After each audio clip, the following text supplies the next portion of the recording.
It's a pretty slick deal. One of my least favorite jobs. The problem is, you can see my duct tape. There is too much feed coming out of this feeder. Hey, hey, hey, hey, hey.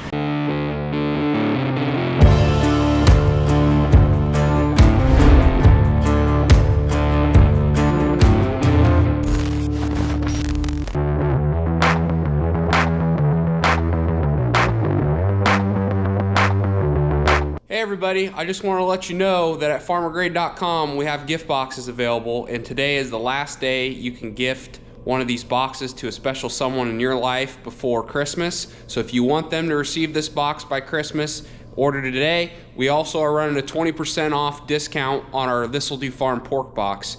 So it's originally was $130, today it's $104. So if you want, take advantage of this sale. It's the last sale of the year. You can go to farmergrade.com right now. Either get a gift box or get a pork box while you can. Thank you guys so much for your support. Now let's get into the video. Good morning, folks. We're over here at site 1 today, our double site, and we're gonna do some nitpicky things that need to get done. We're also gonna move some pigs around. So nipple bars, feeders, move pigs, just feeders, that kind of thing. So without further ado, let's get into it. When you go to take these out, it's pretty easy. You just shut this valve off, and I've got this room plumbed where the nipple bars are on a separate valve, which makes it really easy. When we first did these, we used to have a connector right here, and you'd unhook one of the cups and hook up the nipple bar, and then when you're done using it, you'd unhook it, and then all those fittings would go bad, and you would say all kinds of colorful adjectives because you'd be really mad. Now, we've got them on a separate deal, but we've raised these nipple bars up since the pigs came, and now they're big enough they don't need them. And if you leave them in, they've already gotten this one unhooked, and if they get the whole thing unhooked, they'll get it down. You'll come in here, and it'll be down under the gate if you're lucky, or if you're really unlucky, it'll be in the corner of the pen, and this hose will be pulled off. Or if you have Tork's luck, you'll break this T and you'll have water going everywhere, and then your slightly hectic day turned into a freaking nightmare. So it's a good thing that we're getting them out today.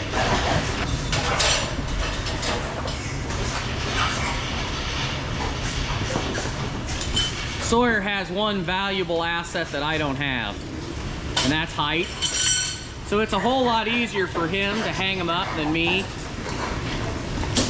So I've been trying to promote him to just doing all of them, but he just always wants me to help. There's very few things that it's good to be tall in a hog barn, but that's one that it definitely pays to be tall.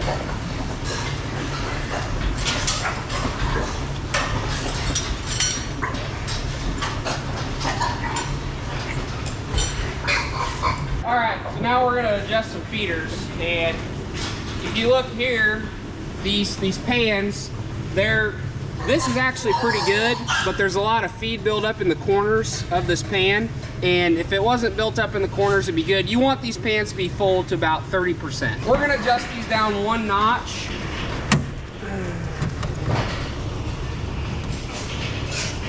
And check on them a little bit later. We'll check them tomorrow, but the reason we do this, the biggest reason we do it, is we don't want to waste feed, because pigs will mess around with that feeder and just keep doing it, and they'll just do it to play, and they'll waste a bunch of feed. You don't want a bunch of feeder. You don't want a bunch of feed on your feeder pad, because your feeder pads will start to wear. You also don't want a lot of feed to go into your pit, because you just want poop to go in there. So we're gonna adjust as many as we need to. So this one, obviously you can tell there is too much feed coming out of this feeder, big time. So I might go ahead and adjust that 2 notches. And as the pigs get older, you adjust feeders more and more, because they're kind of transitioning. They're getting close to feeder pig size. Well, they about are, and so they just waste more feed. So that's why you got to tighten them down. But when they were smaller, they didn't waste as much. Alrighty, so now we're gonna go ahead and we're gonna move pigs. We got a few empty pens we want to fill up, and we're gonna take probably, I would guess 3 to 5 pigs out of every pen to fill up all these empty pens that we got. These pigs are getting awfully close. Their overstock's going out. They're almost at that feeder pig size. Most of them already are. I bet in a couple weeks we'll be shipping these out, half these pigs out, to go to a feeder pig to finish barn.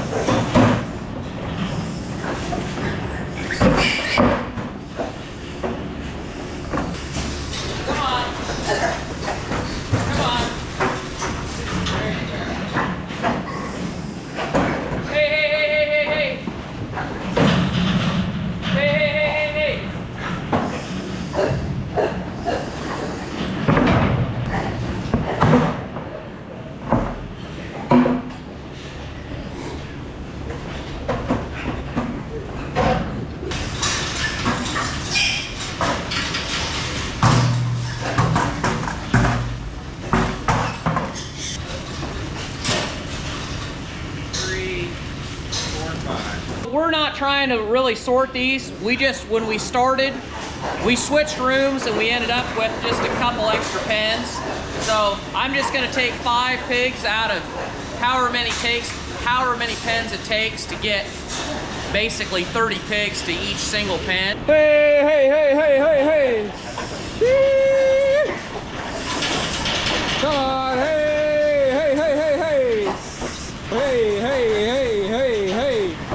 Yep. So last thing on our list inside the barn that we're gonna do today is we're gonna start pulling some of these mats. We got these mat carts done a few years ago, and we don't have solid sided walls on this barn, so we don't have any hooks to hang the mats on like we do at our other barns.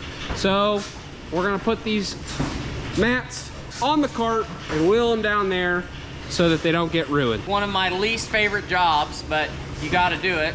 And if you're gonna raise wiener pigs, you kinda have to have mats. So necessary evil. It's a necessary evil. What's your thoughts about plastic mats?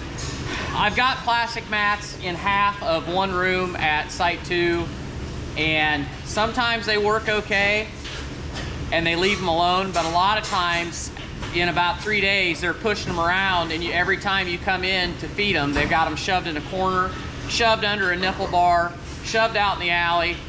They just don't stay put. They're light, they're really nice because they're a quarter of the weight of these, so one person can do them pretty easy, but they just don't stay put, and then it's kind of a nightmare. So the rubber mats, they stay where you put them, and I guess the trade-off for that is they're a little more of a booger to get in and out. Most of you already know if you watch the channel for a while. These mats, they're great when you're getting pigs started. Great warm place for them to lay on. Good place for them to get some feed. Pigs like community. They love eating around each other. They love sleeping with each other, and they like just being around. So when they're in the nursery stage, having these mats is awesome. But as soon as they start getting mature and older, they like to start playing with these mats like they like to start playing with the feeder. They'll just keep playing and playing and playing with it until they chew the living crap out of them and they ruin them. So now that that's done, we're gonna head outside, and we got some projects that we want to do outside of the barn.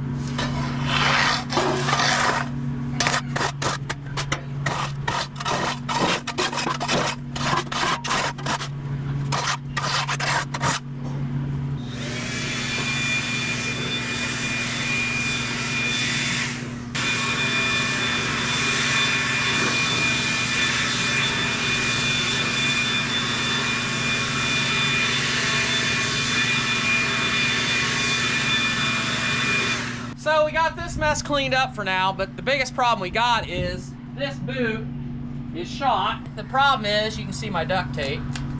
Right here in the bottom, it's worn through. So where the auger is constantly running on this metal boot where you leave, that's where they always wear out. and this one's gonna have to be replaced. But I'm gonna take you down to site 2 because somebody's built a better mousetrap, and I'm gonna show you what that looks like and the differences between the way we've used to do it and what's available now. Okay, so we're down here at site 2, and this is a standard boot, very similar to what we saw up at site 1. This is actually an AP version. What I showed you up there is tour time, but same design, welded on metal tubes where your flex auger comes out, then you clamp this on. Metal door, same slide, same boot. Okay, now let's go look at what we've changed. This is AP's new lower boot, and there's some things that they've changed on it. One, you can see it's got a clear plastic door. So we just started this bin, so you can see the feed flowing, and that's pretty nice. You get a little bit of buildup down here, but I've been running this for about 4 months, and you can always see at the top, which is handy. The other thing that is pretty neat about it is the tubes are fiberglass or plastic, and they bolt on. And I've got one out here that's not installed so I can show you the difference, because the thing that really makes this nice is the insert that goes in the bottom of the boot itself. So let's look at that. These boots come 2 different ways. They come with tubes on both sides. So like here, where it's a through, where you've got a tandem, and this is actually the boot that goes at the end of your line, because you have tubes on one end and your anchor bearing bolts on the back. And the anchor bearings are pretty neat too, because they actually put an angled grease zerk on them. So on most of these, the zerk is straight in, and if they happen to install them with them down, even if you're a midget like me, you got to get down on your hands and knees and try to get that on there. That angled zerk is really nice to be able to grease them. So goes in there like that and bolts on. It's a pretty slick design, but the part that I really like about them is this right here. So what they've done is they've put a plastic insert in the bottom that lines up with where your auger comes out, and it keeps that hop in the flex from eating this out. So they last way longer. Eventually, something's still gonna go bad, but another thing that's really cool about these is they made these tube holders, the metal ones we called weldments, but they made these out of plastic and they're replaceable. So what's gonna go wrong with this boot? It's not gonna wear through down here. If anything's gonna wear, it's probably gonna be these, and these are replaceable. So much simpler, and you don't have to worry about getting the bin empty. You can do this with feeding the bin. It's a pretty slick deal, and with the clear covers, I really like them. They're a pretty slick setup. So if you want to learn more about these, go to automatedproduction.com or see your local AP dealer, and you tell them This'll Do sent you.